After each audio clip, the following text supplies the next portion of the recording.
If your Kia Niro's HVAC system is blowing on high and can't be turned off, it's likely you have a bad blower motor. Let's replace that blower motor together. We'll start by removing a cover underneath the passenger side glove box.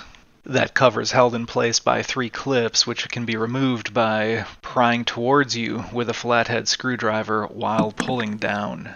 And 2 and 3.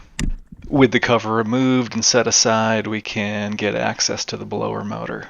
Remove the wiring harness by squeezing the bottom of the clip and pulling it out. Then unscrew the 3 Phillips screws on the right, left, and back of the blower motor to remove it. The procedure for installing the replacement blower motor is the reverse of the removal, so now might be an okay time to go start wrenching, but if you want some editorial, stick around. The 3 Phillips head screws, oddly, are not tapered at the tip at all. They're very flat at the tip, which makes them really difficult to screw back in, especially in this tight space. So just come with some patience. It took me maybe 3 minutes to disassemble this, and it took me at least 10 to get the screws back in place. I can recommend using a stubby Phillips screwdriver. I did not have one for this video. I had a long screwdriver, basically a regular size screwdriver, and a super low profile wrench with a screwdriver head. I got by, but in retrospect, having a stubby Phillips screwdriver would have helped a lot.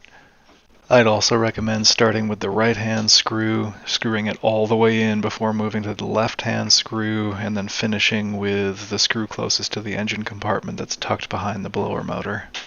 The tabs holding the cover in place aren't super intuitive, so here's a closer look at how they work and the reinstallation procedure.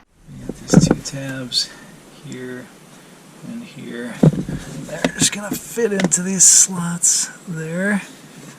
And then the clips, 1, 2, 3, and again, to take it off, screwdriver in, find the tab, pull back and down. A quick search on RepairPal revealed that the cost at a shop would be between $275 and $300 to replace this blower motor, which doesn't surprise me a whole lot. I was happy to be able to find the replacement part for as little as $55 on Amazon, but still was a bit dismayed because I've had this issue with the 2008 VW Rabbit in the past, and in that case I was able to repair the resistor for around $2, and even if you didn't repair the resistor, you could find a replacement resistor, not an entire blower motor, for circa $25, and now it looks like as low as $12. Meanwhile, I couldn't find anyone selling just the replacement part for the blower motor for the Niro, and it's partially because it doesn't use a resistor. I learned doing this repair that most modern automobiles now are not using the old school resistor and instead are using pulse width modulation. You can see here there's a whole PC board integrated with the blower motor, and here's a close-up of, I don't know what it is, a chip or something of the sort that clearly failed on the PC board, and I suspect that is why I encountered this issue with the blower motor being constantly on the highest speed without the ability to turn it off at all. Hopefully you stopped listening to me at the 43-second mark and you're already in your garage halfway through this project. For those of you who endured my editorial, sorry for the rambling.